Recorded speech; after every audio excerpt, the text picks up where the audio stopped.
Great. Yeah, the study he's referred to twice now is the major investment study.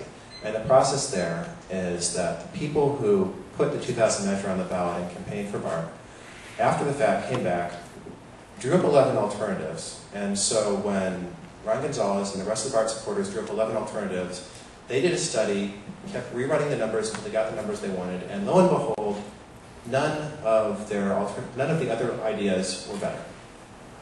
I am not at all amazed by this. I can go into a little bit of detail on how they kept adding factors into a mathematical model until the model was overdetermined, which made it volatile, and they could get the numbers out they wanted.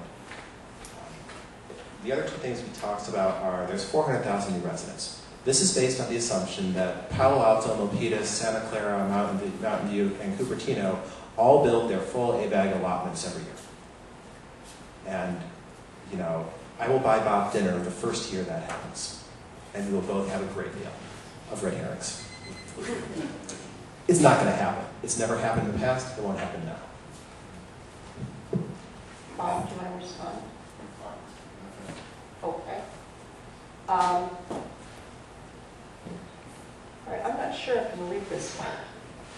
Federal transit-rated VTA is one of the worst transit operators in the U.S., and VTA has less 10% fare box recovery, and light rail system is incomplete, and does not go to most jobs, retail, or airport, all major destinations. So why should we trust VTA based on prior past performance? First of all, we're talking about... Actually, I guess this one was for Greg, right? It reads for Bob. Okay. We're not talking, when we're talking about extending BART to Santa Clara County, we're really talking about extending an independent, separate transit agency.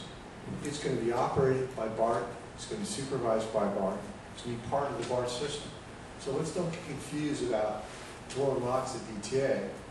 Look at the benefits of bringing this rail system down through that heavy travel corridor. Now, VTA has had its challenges, but VTA is not the same old VTA 10 years ago. We have a new general manager, Mike Burns. He's done a tremendous job in beginning the process of reforming VTA.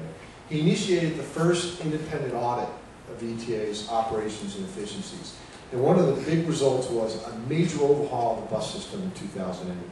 They changed the system from anywhere at any time type of bus system, which is incredibly costly and ineffective, to a bus system based on ridership level. They transferred, switched out large buses to shuttle buses.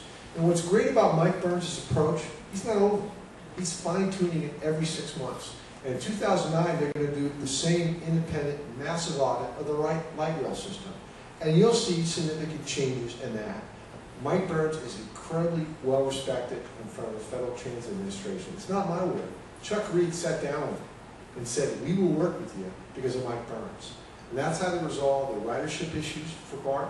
That's how they resolve the cost issues, because they have a trust in Mike Burns. And the state audit, by the way, fault VTA for one thing, which Mike Burns is identifying. You need to identify a separate independent fund to fund capital project operations. So what did Mike Burns do? Develop the Measure B approach so you have that funding system for the new BART system. Great. Okay. I was one of the people that the Hay Group interviewed as part of that audit. I'm relatively familiar with it. And one thing it did not cover was the question of basic cost efficiency. How much did it cost to run a bus? He'll mention the state audit next time he gets an audit question. And I should mention the state audit also did not address this efficiency question of how much would it cost to run a bus. The last audit which covered that was not requested by Burns. It was done by the MTC. And it found us to be the worst among our peer group. If you take the numbers and you look at them and say, how much do we spend per light rail passenger? We are worse than every agency in the country, except for 2 agencies that only run historic cars, and New Orleans after the hurricane.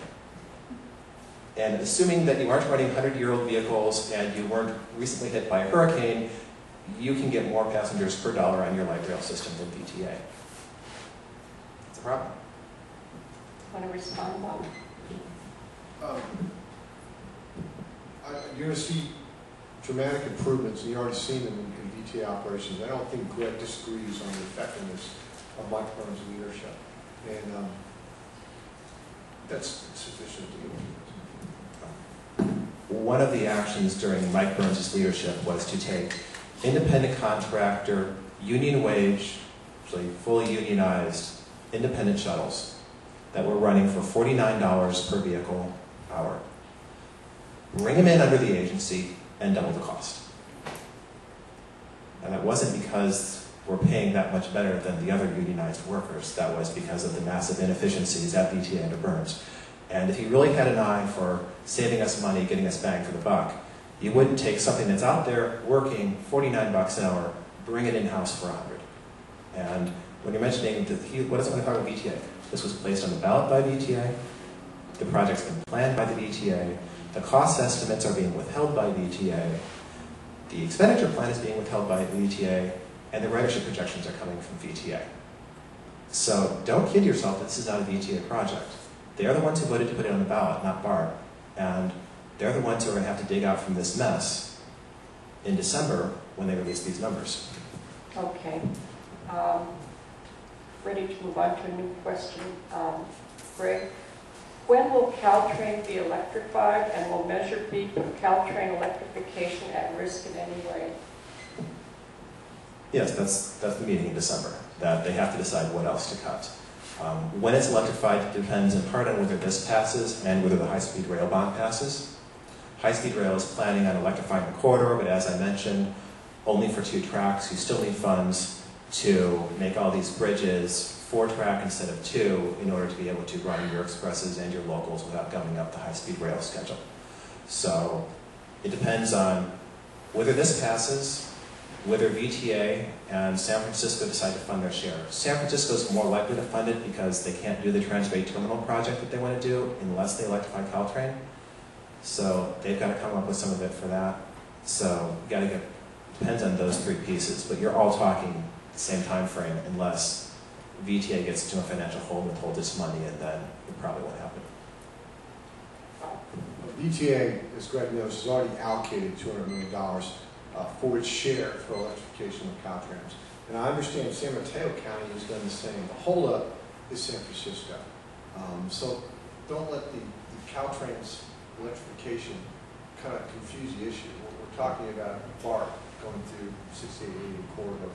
The money's there for electrification of Caltrans from the VTA side. It's already been done. It's already been decided. We're waiting for San Francisco to get off the dime. That's The allocation he's referring to is that $3 billion TBD source. I want to see actual funds allocated, not funds from someone that's to be determined. The second is, some of the money he's talking about is for the Gilroy section. That's been pushed off to 2036.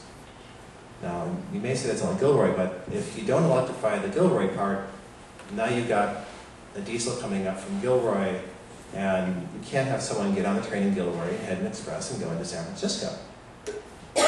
Because you can't run a diesel train in a tunnel.